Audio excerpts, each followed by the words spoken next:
Salut la communauté de l'anneau.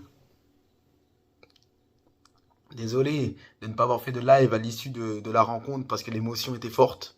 La déception était grande. Hein. On souffre, nous, peuple barcelonais. Une semaine catastrophique.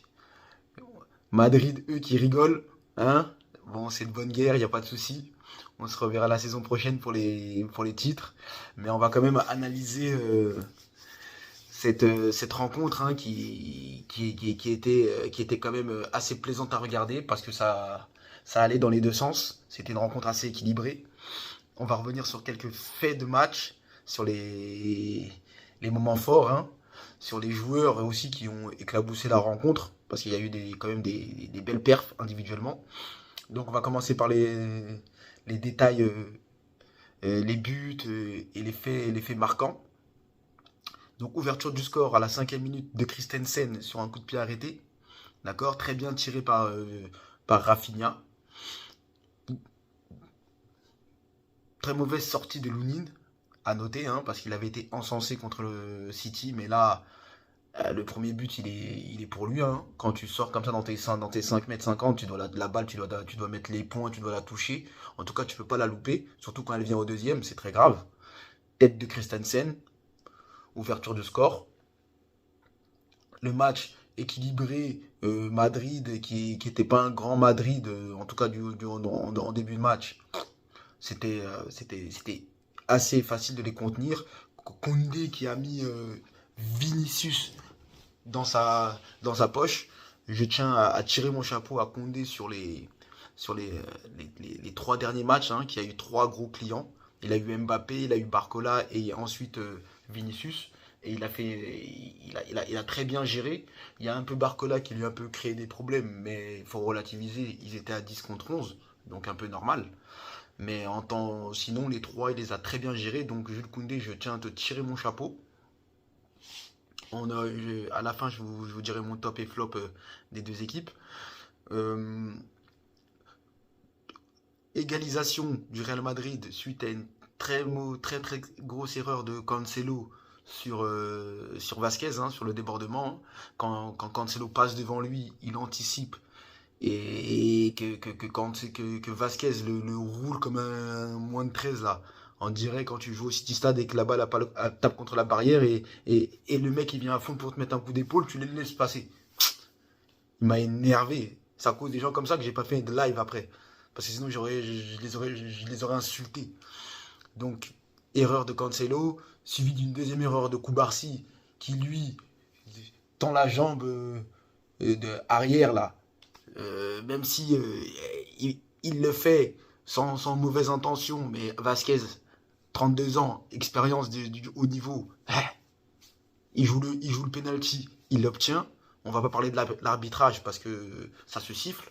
On sait très bien, on a vu pire, hein, des pénaltys qui sifflaient pour moins que ça. Donc on va pas crier au scandale. Vinicius qui le tire bien. 1-1. Ok.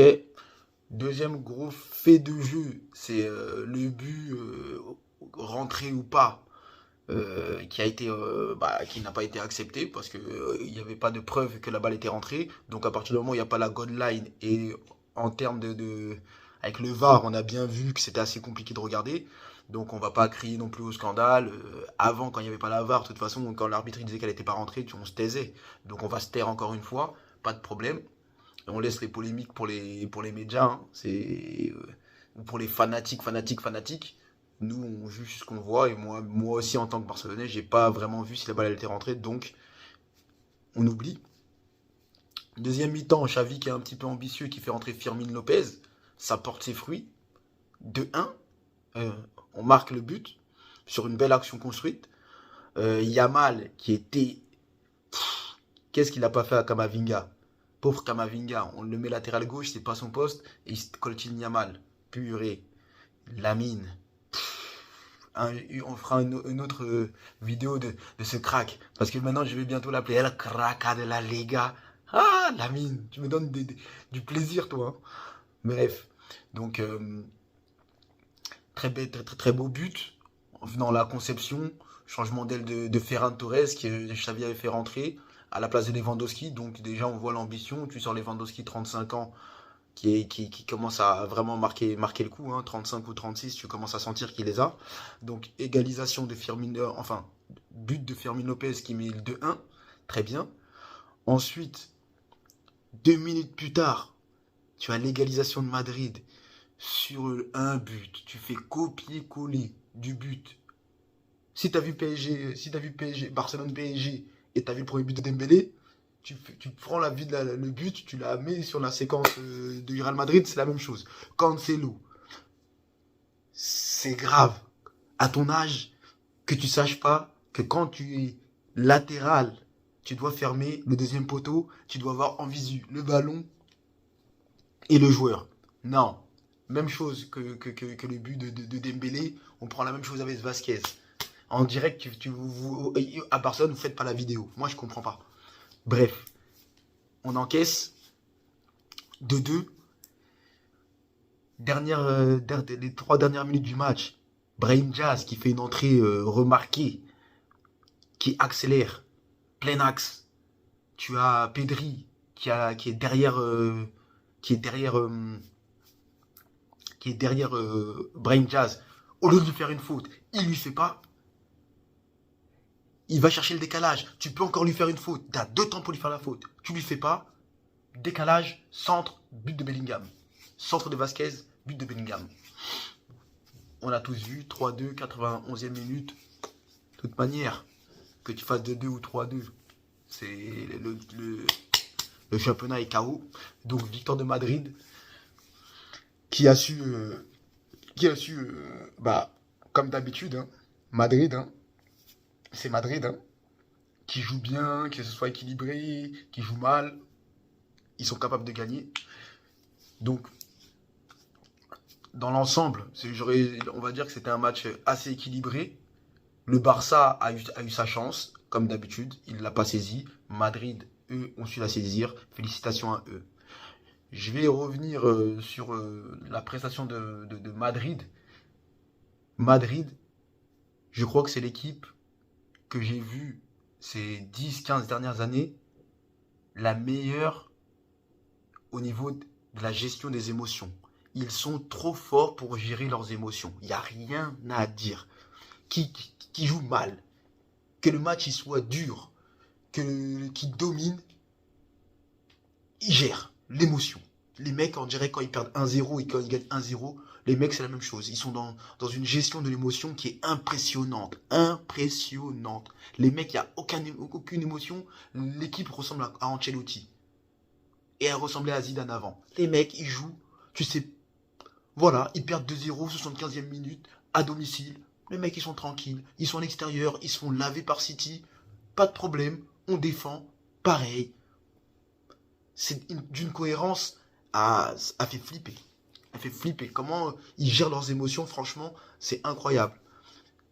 Côté barcelonais, j'ai compris une chose. On ne gagnera jamais de titre ou de match avec le courage. On peut pas. On ne sait pas garder un score. Nous, si on joue pas bien, on peut pas gagner. Il n'y a pas de match difficile où on se fait archi dominer et tu te dis on va faire le dos rond et on va gagner à la fin parce que on a bien défendu. Non, non, non, tout ça, nous ça marche pas. Nous ça marche pas. Nous si on joue pas bien, si on domine pas, si on domine pas l'adversaire, ça marche pas. Voilà. Et je vais vous donner mes tops et mes flops. Pour moi, côté barcelonais, les tops, bah bien sûr, Lamine Yamal, Jules Koundé.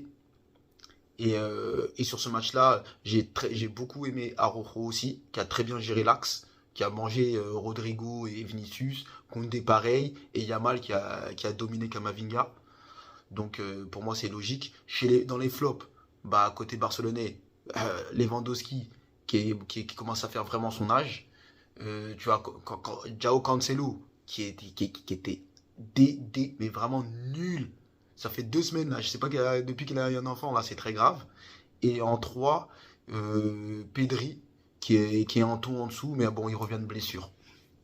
Côté Madrid, côté flop, Rodrigo, j'attendais plus de lui.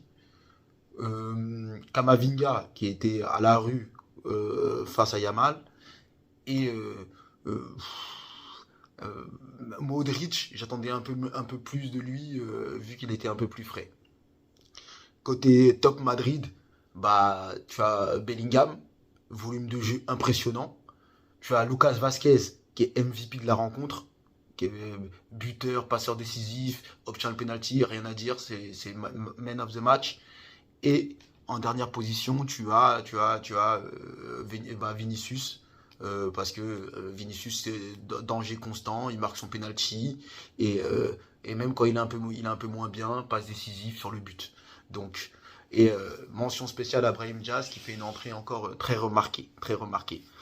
Donc voilà pour l'analyse de ce match. Pour ceux qui attendaient la vidéo parce qu'ils disaient que je suis barcelonais, je vais pas la faire, je l'ai quand même faite. Allez, n'hésitez pas à liker, à commenter et surtout abonnez-vous. Allez, la communauté de l'anneau. À la prochaine.